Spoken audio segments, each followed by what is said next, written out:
કેન્દ્ર સરકારે ઓલા, ઉબેર, ઇનડ્રાઈવ અને રેપિડો જેવી કેબ કંપનીઓ માટે નવા નિયમો જાહેર કર્યા છે અને આ નિયમો હેઠળ કંપનીઓએ હવે પિકઅપ અવરમાં બેઝ ભાડાથી બમણું ભાડું વસૂલી શકશે, જે અગાઉ 1.5 ગણું હતું. આ ઉપરાંત ઓછી ભીડવાળા સમયે ભાડું બેઝ ભાડાથી અડધા નહીં થાય અને આ નિયમો યાત્રીઓની સુવિધા અને ડ્રાઈવરોની સુરક્ષાને લઈને બનાવવામાં આવ્યા છે. તો કેન્દ્ર સરકારે રાજ્યોને આ નિયમો 3 મહિનામાં લાગુ કરવા જણાવ્યું છે અને પિકઅપ અવરમાં યાત્રીઓ પર વધુ બોજ ન પડે અને કંપનીઓ અયોગ્ય ડિસ્કાઉન્ટ દ્વારા ખોટી સ્પર્ધા ન કરે તે સુનિશ્ચિત કરવામાં આવશે. તો નવા નિયમોમાં રાઇડ રદ કરવા પર દંડની જોગવાઈ પણ છે. જો ડ્રાઈવર રાઇડ રદ કરે છે તો 10% ભાડું અને મહત્તમ ₹100 દંડ લાગશે અને આ દંડ ડ્રાઈવર અને કંપની વચ્ચે વહેંચાશે.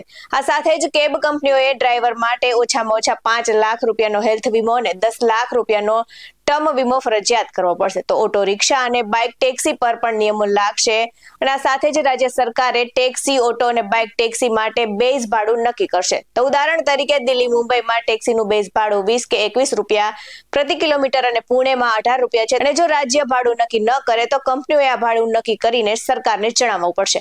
આ સાથે જ દરેક ગાડીમાં વ્હીકલ લોકેશન અને ટ્રેકિંગ ડિવાઇસ ફરજિયાત રહેશે, જેની માહિતી કંપની અને રાજ્ય સરકારના કંટ્રોલ સેન્ટરમાં મળશે. તો કંપનીઓએ દર વર્ષે ડ્રાઈવરો માટે રિફ્રેશિંગ ટ્રેનિંગ ફરજિયાત કરવી પડશે અને સૌથી નીચી રેટ વાળા 5% ડ્રાઈવરોએ દર 3 મહિને ટ્રેનિંગ લેવી પડશે. ના સાથે જ નહીં તો તેમને કામ કરવાની પરવાનગી પણ નહીં મળે.